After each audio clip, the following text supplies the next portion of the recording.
Bismillahirrahmanirrahim. Assalamualaikum warahmatullahi wabarakatuh. Jumpa lagi di channel YouTube Rivanista. Masih di sudut edukasi belajar mudah dan menyenangkan. Dan pada kesempatan kali ini akan kita bahas soal penilaian sumatif akhir semester genap atau asesmen sumatif akhir tahun ya, untuk tahun pelajaran 2023-2024. Muatan pelajaran IPAS yang mana ini sudah terlaksana kemarin pada hari Kamis 6 Juni 2024 ya. Langsung saja kita mulai dari Romawi 1 pilihan ganda ya. Nomor 1, bagian dari organ pernapasan manusia yang merupakan pintu masuk dan pintu keluar udara dan sangat penting bagi kita adalah, jawabannya yaitu hidung ya. Itu adalah bagian yang pertama kali sebagai pintu masuk untuk keluar dan masuknya udara ya. Nomor kedua, salah satu gas yang dikeluarkan dari dalam tubuh kita saat kita bernapas adalah karbon dioksida atau CO2 ya. Nomor 3, penyakit paru-paru yang disebabkan bakteri Mycobacterium tuberculosis adalah, jawabannya itu TBC ya, penyakit tuberkulosis atau penyakit TBC. Nomor 4, sebelum makanan kita telan sebaiknya makanan dikunyah sebanyak titik-titik kali. Nah, ini sebaiknya kalau kita makan itu dikunyah sebanyak 32 kali ya, yang D. Kita lanjut ke soal nomor 5. Oke ya. Salah satu organ pencernaan manusia adalah lambung. Lambung bertugas sebagai, tugas lambung itu adalah penghancur makanan yang kita makan. Nah, di samping itu di dalam lambung juga terjadi pencernaan secara kimiawi juga ya. Kemudian nomor 5, usus halus memiliki peranan penting dalam sistem pencernaan makanan. Tugas usus halus adalah, jawaban yang paling tepat adalah yang A, yaitu menyerap sari-sari makanan. Nomor 7, pencernaan makanan secara mekanis pada manusia terjadi di dalam apa? Di mulut ya, dengan bantuan lidah dan gigi yang terjadi pencernaan mekanis. Kemudian nomor 8, pertumbuhan fisik manusia akan berhenti ketika memasuki masa dewasa, yang C. Nomor 9, masa pubertas umumnya terjadi pada usia, pubertas itu di usia 11 sampai 20 tahun ya, yang mana pada perempuan dan laki-laki sudah terjadi ciri-ciri yang menunjukkan bahwa usia tersebut adalah usia pubertas ya. Misalnya pada laki-laki sudah timbul jakun ya, pada perempuan payudara sudah membesar dan sebagainya ya. Nomor 10, Indonesia memiliki wilayah laut yang luas. Oleh karena itu Indonesia dijuluki sebagai negara maritim ya. Kalau agraris itu adalah pertanian ya. Kalau negara kepulauan itu karena Indonesia memiliki banyak pulau, disebut negara kepulauan.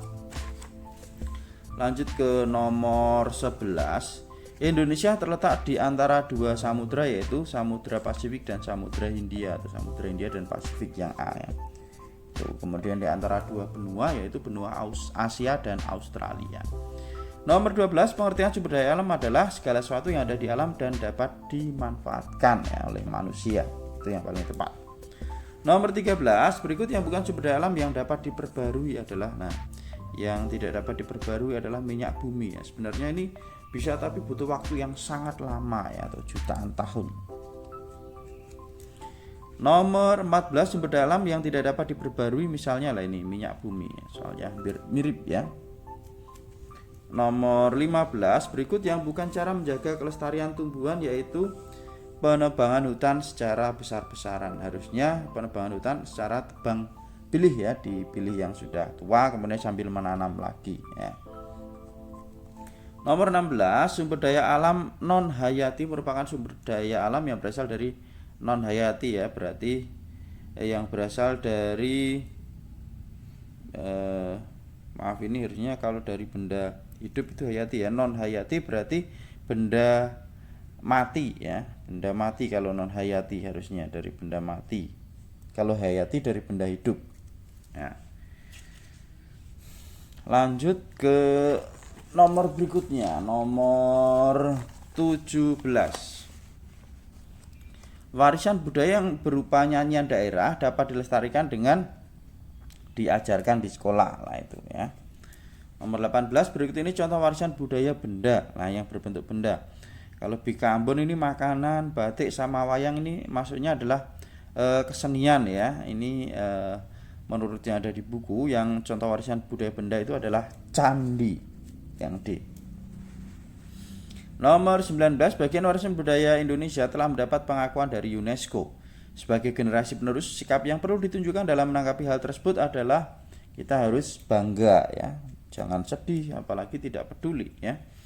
Nomor 20, peristiwa alam yang terjadi setelah hujan akibat pembiasan cahaya adalah pelangi ya. Ini salah satu bentuk sifat-sifat cahaya ya. Karena dibiaskan akan timbul yang namanya pelangi. Sekarang kita ke Romawi 2. Salah satu gas yang dikeluarkan dari dalam tubuh kita saat kita bernapas lah, tadi di legenda sudah ada ya, karbon dioksida atau CO2. Nomor 2, rambut pada hidung manusia berfungsi untuk menghadang debu atau kotoran yang masuk. Nomor 3, setelah dikunyah, makanan akan didorong oleh kerongkongan menuju lambung ya. Jadi di kerongkongan ada gerak peristaltik, itu mendorong supaya makanan bisa masuk ke lambung. Nomor 4, perubahan fisik laki-laki dan perempuan terjadi pada masa pubertas ya, tadi ya di usia 11 sampai 20 tahun. Nomor 5, buah dan sayuran merupakan contoh bentuk manfaat sumber daya alam sebagai bahan makanan bagi manusia. Nomor 6, minyak bumi, gas alam, dan emas adalah jenis sumber daya alam yang tidak dapat diperbarui atau bisa juga non-hayati ya. Nomor 7, percampuran dua kebudayaan atau lebih yang saling bertemu dan saling mempengaruhi disebut akulturasi. 8, warisan budaya yang bisa kita lihat dan bisa kita raba seperti gedung, alat musik, dan pakaian ada disebut warisan budaya benda. 9, membuang sampah di sungai dapat memicu bencana banjir. Kemudian nomor 10, gempa bumi yang terjadi di laut dapat menyebabkan tsunami ya. Itu untuk Romawi 2. Kemudian untuk Romawi 3 ini kebetulan belum saya tuliskan ya, ini hanya nomor 1 saja.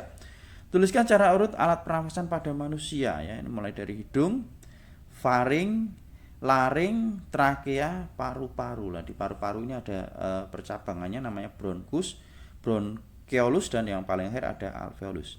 Kemudian nomor 2, sebutkan ciri pubertas yang dialami laki-laki maupun perempuan. Nah, kalau laki-laki itu suara menjadi lebih berat ya, tumbuh atau timbul jakun ya di tenggorokan sini. Kalau perempuan ya misalnya tadi ya, payudara membesar, pinggul membesar itu. Kemudian mengapa Indonesia disebut negara agraris? Jelaskan ya, negara agraris karena sebagian besar penduduknya adalah bekerja sebagai petani ya, dengan luas lahan yang besar. Nah, kemudian sebutkan 3 produk unggulan beserta daerah asalnya. Nah, ini misalnya gudeg ya. Gudeg itu dari Jogja, rendang ya dari Padang ya.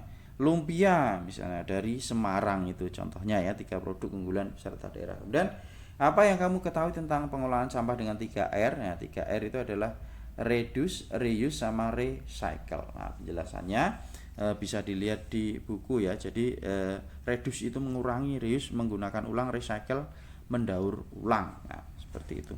Oke, terima kasih untuk belajar bersama ya. Semoga bermanfaat untuk soal penilaian sumatif akhir tahun atau asesmen sumatif akhir tahun muatan pelajaran IPAS ya. Semoga bermanfaat dan saya akhiri. Assalamualaikum warahmatullahi wabarakatuh.